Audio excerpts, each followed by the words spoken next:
নমস্কাৰ এভৰিৱান। আমি আজি আহিলোঁ আমাৰ নৈৰ কাষলৈ বুলি। মহৰ দেখিলোঁ বহুত উৎপাত কৰি আছে নদীখনত। প্ৰায় সিহঁতৰ গৰমো উঠিছে আৰু গৰমৰ ভাগত সিহঁতি ঠাণ্ডা অনুভৱ কৰি পানী খেলি আছে। এয়া আপোনালোকে দেখিবলৈ পাইছে মহৰ সঙগাম। এইবোৰ একচুৱেলি কি আপোনাৰ বনৰীয়া মহ নহয়, আমাৰ এইবিলাক খুটি মহেই হয়।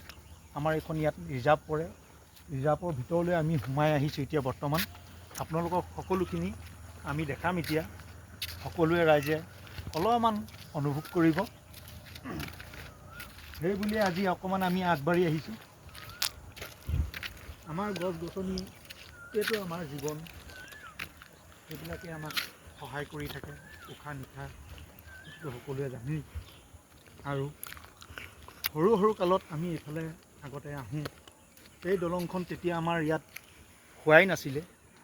আজি প্ৰায় দুবছৰমানৰ আগৰ পৰা এই দলংখন আমাৰ ইয়াত সক্ষম হৈছে হ'বৰ কাৰণে। যেতিয়া আমি সৰু সৰু থাকোঁ এইফালে ফুৰিবলৈ আহোঁ, আহি আমাৰ ইয়াত এখন খেলুৱৈ পিচ বনাই নিজে লৈছিলোঁ। আমাৰ ব্যক্তিগতৰ মানে গাঁৱত আমাৰ একো এখন খেলপথাৰ নাছিলে। সেইবাবে আমি নৈ এইপাৰে এখন নিজেই অলপ চাফা তাফা কৰি মেলি নিজে খেলিবৰ কাৰণে আমি এখন ফিল্ড বনাই লৈছিলোঁ।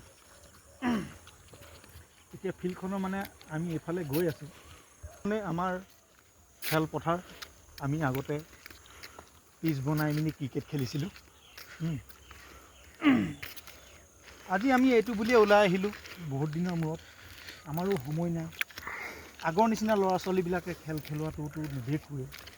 তেনেকেই এতিয়া আমি কিছুমানক কওঁ, যা খেলা ধূলা অকণমান কৰ। খেলা ধূলা কৰিবলৈ সিহঁতৰো সময় নাথাকে, পঢ়া শুনাত বেছি মন্তব্য থাকে। একচুৱেলি এটা কথা ক'বলৈ বিচাৰোঁ আপোনালোকৰ আগত, অকল পঢ়া শুনাটো নহয়, খেল ধেমালিও অকণমান ল'ৰাক কৰিব দিব লাগে উচিত মতে। মই সেইটো বুলিয়ে জানো। আপোনালোকে কি ভাবিছে সেইটো মইতো ক'ব বিচৰা নাই আপোনালোকক, আপোনালোকেই জানিব। খেলা ধূলাটো মানুহৰ স্বাস্থ্যটো ভাল থাকে খেলিলে মানে। গতিকেলৈ এইখিনি কথাই কৈ মই আজি আপোনালোকৰ আগত মন্তব্য কৰি মই সামৰণি মাৰিছোঁ।